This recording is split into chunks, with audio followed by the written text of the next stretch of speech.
You're watching Friday Night Football Fever with Pete Byrne and Carl Deffenbaugh. Presented by TCU. The hits start now. Good evening, everyone. Welcome to a brand new season of Friday Night Football Fever here on WSBT 22. I'm Pete Byrne. He's Carl Deffenbaugh. Excited to kick off a whole new season of high school football. It's about time, right? Yeah. 9 months after the state championships last year, and there are big changes to the landscape this season. The NIC, of course, expanding to 13 schools. As a result, we're going to have some exciting new rivalries to look forward to in the coming weeks. All season long, but tonight we're going to kick things off with one of the great rivalries, not just here in Michiana, but anywhere in the country, they say, at least this year. The battle for the mangy lion. Elkhart Central versus Elkhart Memorial. Rice Field was the setting tonight as the Blazers storm their home field. And it is Central who sends the first message in this game with Memorial driving. Nick Quarandillo steps in front and picks off the pass in the end zone. Blazers defense comes up with a big hole. Tonight marks the start of the Scott Shaw era at Memorial, and they are impressive, especially in the passing game. Zach Hawkins goes to the air, and Devon Long pulls it down for the game for a score. Memorial goes up 6-0. And they weren't done quite yet. Second quarter, Hawkins looking for Long again, and this time he's got it, and he's going a long way. 50-plus yards for his second touchdown of the night. Listen to this, Memorial would race out to a 19-0 lead, but Central rallies in the second half. They scored 28 straight points, and the mangy lion is staying at Central. Look at that. Blazers win it 28-25. What a comeback. Another week one staple, of course, Jimtown, Northwood. They met every year since 1997. This might be the first one with a drone, though. The future apparently has come to Napanee. Opening drive for the Panthers right down the field. Tanner Cleveland would dive in from 5 yards out, make it 6-0 after a failed two-point try. Now, Northwood was on the move again, but Trey Bolinski throws into double coverage. This is a pick for the Jimmy's Dylan Golddogger, as he would have a nice return as well. The Panthers, though, playing some D also. Sam Pollock running for his life in the end zone, and this would go down as intentional grounding. That's a penalty. That's a safety. 16-6. Northwood has won 3 in a row in the series. Jimtown will open up NIC play next week against Washington.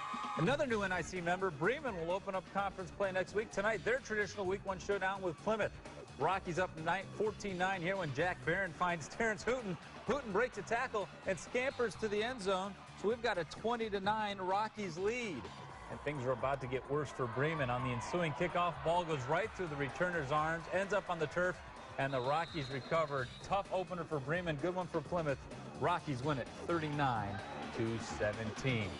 You know, last fall, Carl, LaPorte, New Prairie made a little history when the two LaPorte County schools each made it to the state finals for the very first time. It was certainly exciting. Right now, WSBT 22's Adam Derengowski joins us live from the newsroom with more on the state runners-up who squared off tonight to start off their season. Adam? Yeah, you know, guys, it wasn't long ago that New Prairie and LaPorte were rooting for one another at Lucas Oil Stadium as both teams pursued state championships.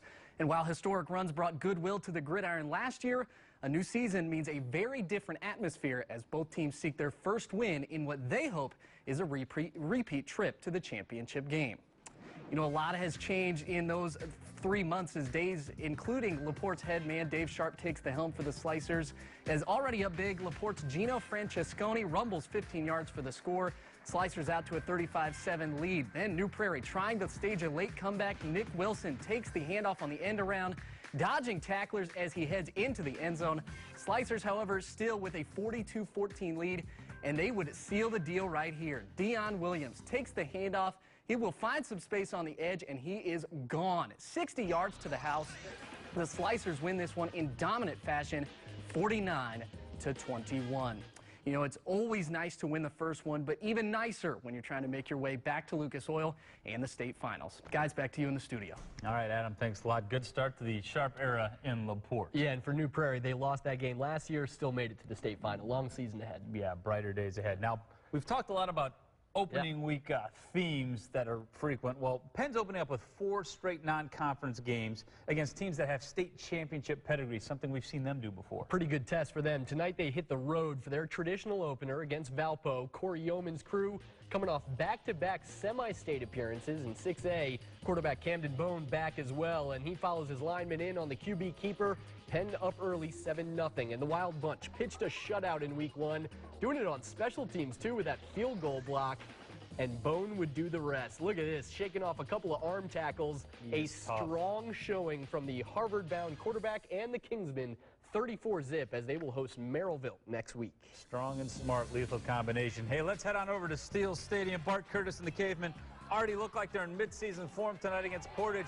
They're looking pretty good on defense as well. Forced the fumble. That's Kevin Banks who comes away with it. So the offense takes over, and Darian Phillips at the helm knows what to do with it. The fake, follows his blocker, and he's gone. 72 yards on the score. That's the third of the night for Darian Phillips. Mishawaka opens up with an impressive win tonight at home, 40-10 over Portage. Now, the Northridge Raiders had their best season in program history a year ago, sectional and regional champs, opening up against Adams tonight at School Field. Picked us up in the third quarter, game tied at 7 when Adams was poised to take control. Look at Andrew Burgess on the option keeper, tiptoes the sidelines, goes 55 yards all the way to the 10-yard line before he is taken down from behind. So Adams about to take a lead, or are they? The drive stalls thanks to the Northridge defense. Gabe Brooks running the Wildcat, goes to the air, and this one is going to be picked off by Bryce Johnson in the end zone. And how big was that interception? Northridge would go on to kick a late field goal, and the Raiders get the win tonight 10-7 over Adams. Good games tonight. There's a new man in charge at Concord, Craig Kaler, taking over for the longtime assistant, now in Tim Dawson's shoes. Minutemen in St. Joe from Father Bly Field. Concord to the air on third down as Jason Grooms hooking up with Cedric Mitchell, off to the races. The Minutemen go for a 60-yard touchdown, ties the game at 21. Some things don't change. No, it just keeps on going. St. Joe has a sweet passing attack of their own. Tony Carmola dropping back in a bomb to Mark Madden. Had that incredible catch last week. Pretty good one there as well. The Army basketball recruit showing off his hops. And St. Joe would win 37-24. He's not careful when he gets to West Point. They might put a football helmet on him because he's off to a good start this year. I like the new helmets for St. Joe, by the way. All right, we got to take a quick timeout, but when we come back, there's still